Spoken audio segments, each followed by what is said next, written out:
खुश आमदीद। आज हम डिजिटल सेफ्टी के एक ऐसे पहलू पर बात करने वाले हैं जिस पर सच पूछें तो बहुत कम ध्यान दिया जाता है। ये वो छुपे हुए खतरात हैं जो बज़ाहिर बहुत ही आसान से छोटे मोटे ऑनलाइन कामों में मौजूद होते हैं। तो आइए देखते हैं कि ये खतरात असल में हैं क्या। सोचिए ज़रा, घर बैठे बैठे कुछ आसान से काम करके पैसे कमाना, ये ख्याल किसको अच्छा नहीं लगता, है ना। पेशकश तो भाई बहुत ही ज़बरदस्त लगती है, लेकिन क्या कभी सोचा है कि इस सादगी के पीछे क्या कुछ छुपा हो सकता है? अच्छा, इसी सवाल का जवाब जो है ना, वो एक बिल्कुल हकीकी वाक़े में छुपा हुआ है। ये एक ऐसी कहानी है जो ऑनलाइन दुनिया के उन तारीक कोनों को सामने लाती है जिन्हें हम अक्सर यूं ही नज़रअंदाज कर देते हैं। तो हमारी कहानी का जो मरकज़ है वो है रावलाकोट में होने वाली एक गिरफ्तारी।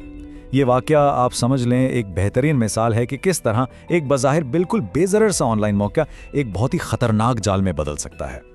तो हुआ ये कि आज़ाद कश्मीर पुलिस की रिपोर्ट के मुताबिक मोहम्मद इरफान नामी एक शख्स को उस वक्त हिरासत में लिया गया जब वो एक हसास जगह की वीडियो बना रहा था। और ये गिरफ्तारी ये तो एक बहुत बड़ी साजिश का सिर्फ एक छोटा सा हिस्सा थी। लेकिन कहानी का सबसे दिलचस्प मोड़ जानते क्या है? वो है मुल्जिम का अपना बयान। उसके मुताबिक ये सारा मामला लालच से शुरू हुआ और फिर ब्लैकमेलिंग पर जाकर खत्म हुआ, और इसी ब्लैकमेलिंग ने उसे ये काम करने पर मजबूर किया। तो सवाल ये पैदा होता है कि ये सब शुरू कैसे हुआ?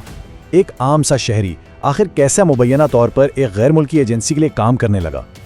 चलें इस पूरे तरीके को ज़रा मरहलावार देखते हैं कि आखिर ये जाल बुना कैसे गया।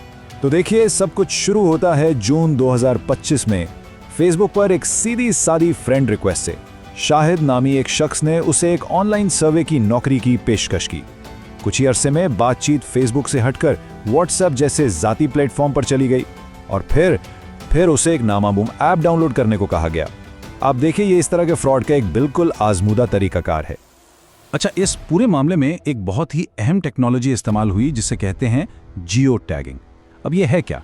ये वो फीचर है जो अक्सर हमारे फ़ोन्स में पहले से ही ऑन होता है। मतलब ये कि जब भी कोई तस्वीर या वीडियो बनाई जाती है तो उसके साथ जगह, वक्त और तारीख का सारा डेटा खुद ब खुद जुड़ जाता है। तो असल बात पता है क्या है? वो ये कि एक बिल्कुल आम सी तस्वीर सिर्फ जियो टैगिंग की वजह से एक पूरी की पूरी इंटेलिजेंस रिपोर्ट बन सकती है। ये सिर्फ तस्वीर नहीं रहती, ये ठीक ठीक बता रही होती है कि आप कहाँ हैं, किस वक्त हैं और किस तारीख को हैं।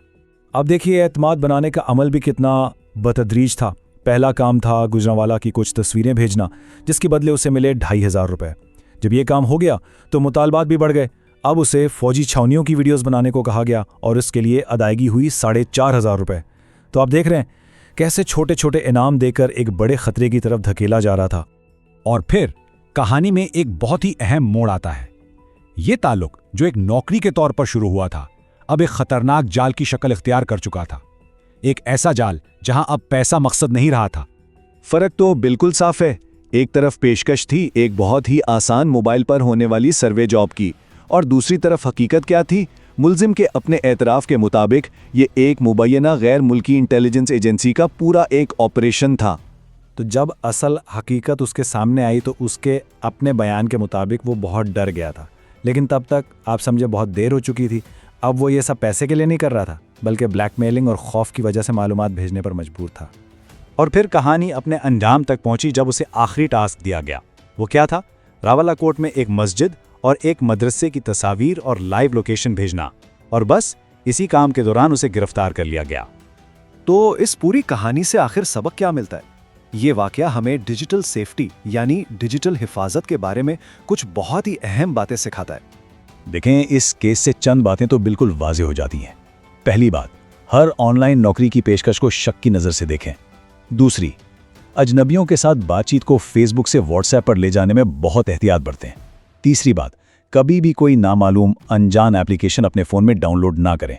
और सबसे अहम बात, ये समझना बहुत ज़रूरी है कि हमारे फ़ोन की जो सेटिंग्स हैं, जैसे जियो टैगिंग और लाइव लोकेशन, ये निगरानी का एक बहुत ही ताकतवर ज़रिया बन सकती हैं। और आखिर में बस एक सवाल, क्या हम वाकई जानते हैं कि हमारे डिजिटल नक्शे कदम पर, यानी हम ऑनलाइन जो कुछ भी करते हैं, उस पर कौन नज़र रखे हुए है? ये एक ऐसा सवाल है जिस पर हम सबको अपनी डिजिटल ज़िंदगी के बारे में संजीदगी से गौर करने की ज़रूरत है।